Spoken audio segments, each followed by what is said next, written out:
He is Brian Kelly, the LSU head coach, joining us on the program. Good morning, Coach. Congratulations. How do you feel? I'm a little tired right now, but I got chicory in my coffee down here in Louisiana, and it tastes really good.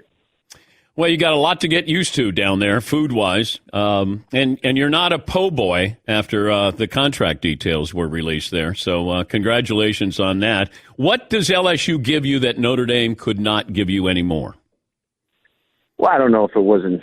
It really didn't have anything to do with what Notre Dame couldn't give me as much as another opportunity, another challenge to come down in the SEC. To play in, obviously arguably the best conference in the country. And the resources here are incredible. I just think another opportunity, one where you're going to be challenged week in and week out amongst the best. And I was at that time in my career that I was looking for that new challenge, Dan. And I'm really excited. My family's excited. We haven't been in this part of the country, and we're looking forward to it. Our first day in Louisiana was yesterday, and it's pretty exciting. When did you start looking for that next challenge? I don't think you're so focused on your team, that my focus was on my guys at Notre Dame. I don't know that there was ever a, wandering eye at all. But, we're curious. We're coaches, right? We're always looking for, that next challenge. And, when the season was over and things started to move quickly, this opportunity presented itself. And that's why we're here where we are right now. All right. Help me out with this, just understanding that, there's recruiting limitations with Notre Dame, admissions, school discipline, those kind of things. Rick Neuheisel was with us last hour, and he said, those are hurdles at Notre Dame. With LSU, you don't have those hurdles. How important is that you can go after players and not sit there and wait to see if somebody's going to go, we'll give you the green light to get somebody in? Well, I think each school has distinctions, right? I mean, the distinctions at Notre Dame are real, and they are. They are incredible, but I think that LSU has distinctions as well in terms of its geographical base, its ability to recruit, the state of Louisiana.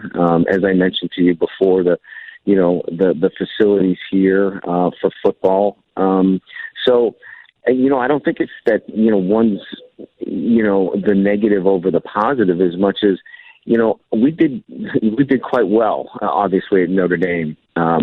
Given who Notre Dame is and the distinctions Notre Dame had. We had 5 consecutive 10-plus winning seasons. Only Alabama and Notre Dame did that.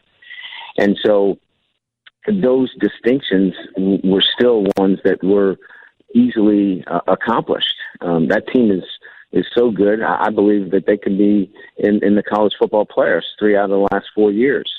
Here at LSU, you've got other distinctions, and I mentioned them: geographics, facilities, incredible fan base, national championship just a couple of years ago. So all those things are real here too as well.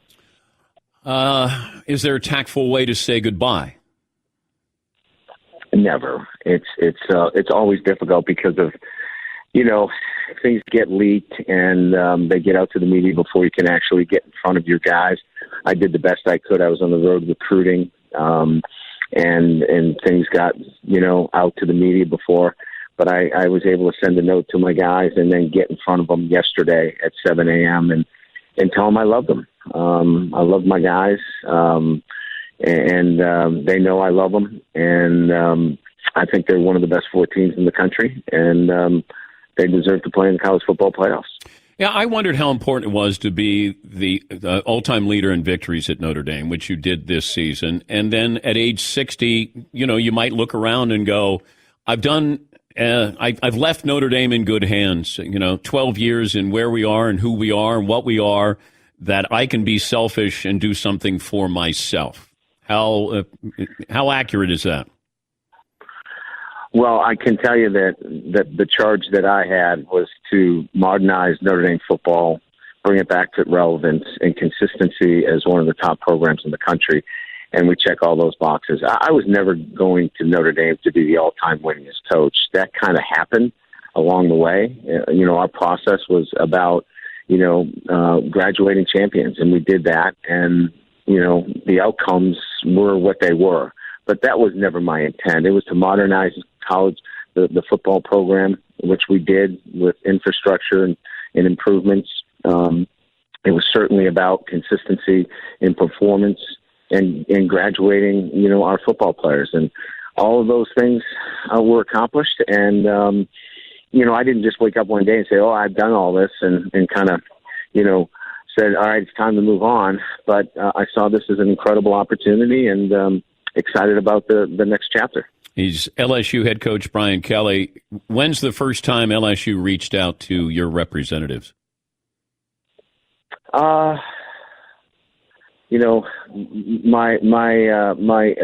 agent handles all that stuff, and so I couldn't tell you exactly, Dan, because he doesn't keep me in the loop on all these things.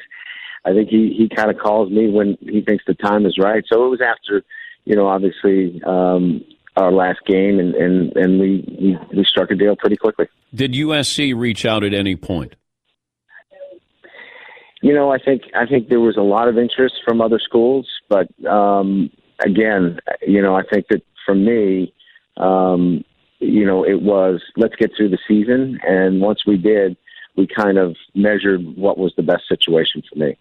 If you were ranked third right now, Coach, would you still be in Louisiana?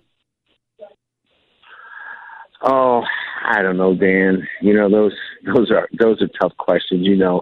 I mean, I'm a pretty honest guy, and would tell you, but those are so hard to answer relative to what I had done something different in that situation, and I really couldn't tell you, to be honest with you, because it's not the case. But I really couldn't answer that question. What's the status of your assistant coaches at Notre Dame? Yeah, so we're going to hire the best coaches, right? I had great coaches at Notre Dame. We can hire great coaches here at LSU. So, they're employed right now at Notre Dame, and certainly we have to be sensitive to that fact. Are there guys that would I love to have some of those guys join me here? Absolutely, but we have to go through the right process, and that's going to be a fluid situation. Is that part of your exit with Notre Dame, that you can't poach your assistant coaches? No. Okay. I mean, look, at the end of the day, you're not going to do something that is morally or ethically, not sound.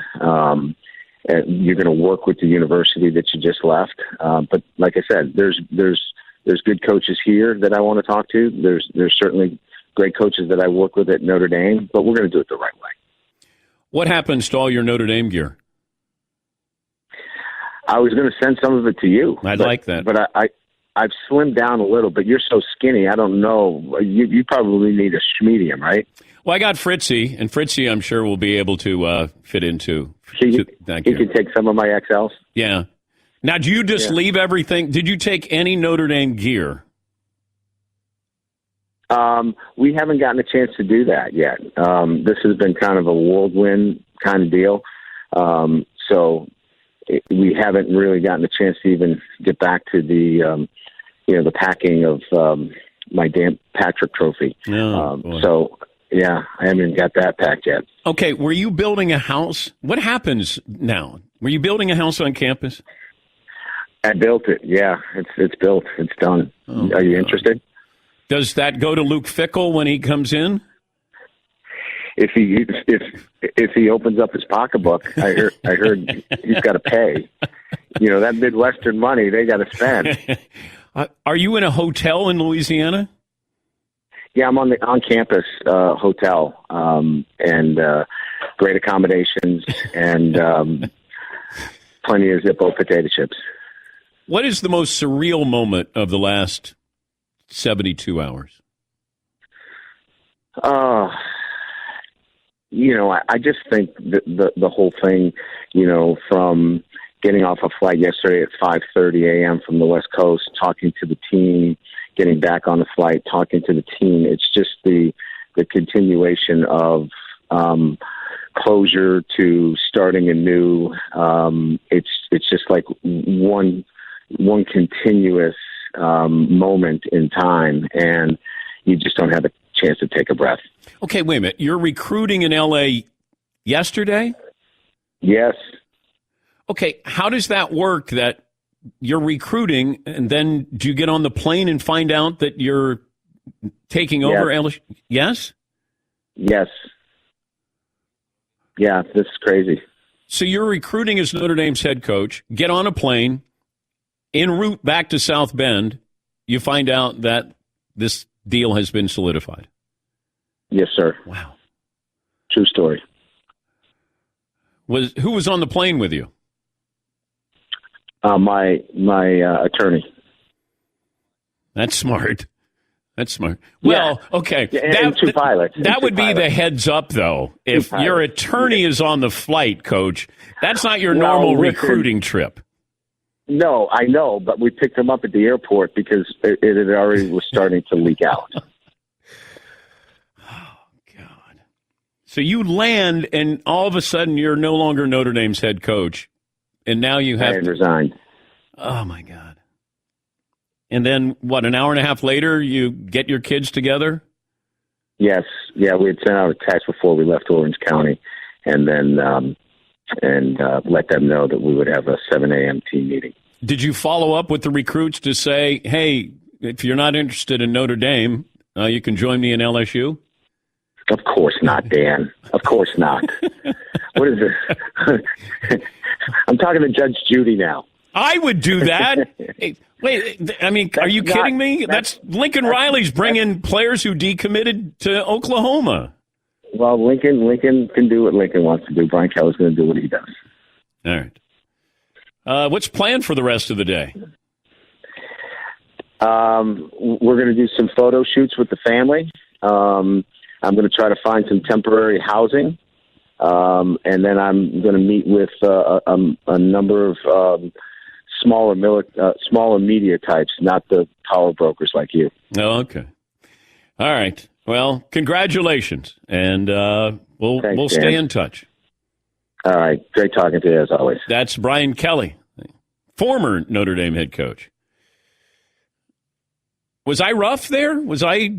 No. He said I was Judge Judy. I was like, wait, I'm just asking you questions. I mean, I don't know. Maybe the questions locally will be a little user-friendly, but I'm just curious. Yes. You hit him with the heater right out of the gate, though. It certainly set the tone. Yes. I can't. You know what? Normally when he comes on, we can talk about a variety of things. We can have some fun. This is different. This is really different. And you got to ask those questions. And do I think that USC reached out? Yes, I do. Because he basically said that. A number of schools did. USC had feelers out. You're recruiting in California.